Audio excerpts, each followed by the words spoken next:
You can file this one under another quick example of how black people are used as a proxy. The truth and reality is that, as I stated before, you had a scandal years ago where there were African students that were caught doing term papers and whatnot for white kids at Ivy League schools. There's also the scandal of the actors in Hollywood that were literally bribing officials at Ivy League schools to get white kids in who weren't qualified. As you can see in this thumbnail, there's something that colleges do, specifically Ivy League colleges. They take your SAT scores and whatnot, and they gather up a bunch of stuff. Another thing that they do is somewhat of a personal admissions interview with various people that know you. If you played sports in high school, they'll talk to your coach, maybe the team captain. They'll also talk to your teachers, people you work with, maybe at your high school job, and people that know you in general. Let's say you were in a book reading club. They'll talk to the head of the book reading club. The reality is that they want to keep these Ivy League schools for white people. Asians are the biggest threat, the biggest takeover. The hatred against Russians is because they're Eurasian. They're overwhelmingly white, but they're Eurasian people. They've got a lot of Russians that look almost completely Chinese. There's no difference. There's no separation between China and Russia. Just look at it on the map. You could very well say that a Russian is a certain type of Asian. He's like a white Asian, really. And this is a conflict, as I've told you, and as I've given you examples of, between them and what these sociopaths do. Like that video I showed you where I threw in that clip. This is really a white boy who's trying to come at the you-know-whos, but he can't do it. So he relegates all that vitriol. You see, all that vitriol toward a black man who's kind of like this pro-Israel supporter. He can't just say the you-know-whos. He can't just say that straight up. He's got to go after some dude that is like a supporter of him.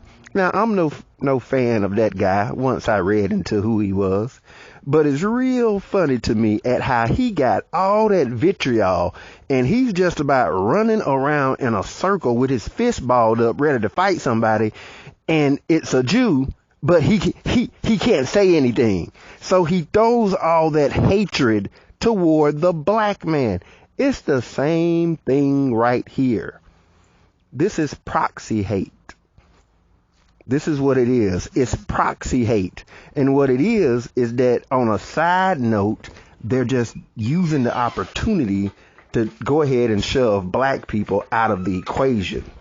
But what it really is them attempting to protect America from the Asian takeover. Because with China, they're overpopulated. Back in the 80s, the Chinese communist leader, he made a devastating, eye-opening speech in which he showed cannibalism and some of everything going on in China. They are reproducing food, and they having to do every which type of miracle to regrow the same food on the same soil because they're so populated. Asia wants to break out of Asia. And America has everything already built up. And the Chinese communist leader talked about the vast, wide open green lands in America at how much of the population lives in the cities. It's just a wide open country. It's so perfect. The summer, the winter, the fall, the spring. We have a totally balanced environment. No other country really has that like America. They want to populate this country. And what they're doing is a proxy battle in which a sick sociopathic method of grabbing a black person because two people that want to fight each other, who are scared to fight each other, are just using black people in the middle of themselves while they're spewing hatred and want to go at it with each other, because they have a lot of dislike. They share technology. They need each other technically, but they have a lot of dislike and disdain, especially Asian dudes when it comes to white dudes, because Asian women will just throw an Asian dude under the bus, no questions asked. For a white dude, she will. It ain't even no competition. So they are not liking each other, and like I said, they got a fight between themselves, and there's hatred. I mean, maybe, and there is hatred of black people, but maybe you can go back. I think I may have uploaded it to this channel, but I might have put it on my TikTok, where I was talking about the situation at Massachusetts, where you had a threatening letter written against the black population. And it's funny that all this stuff about affirmative action gets talked about, but nothing about that whole situation at UMass is even so much as uttered, But anyways, I'm going to just shut it down right there, man. Black people as a racial proxy for hatred, man. I'm out.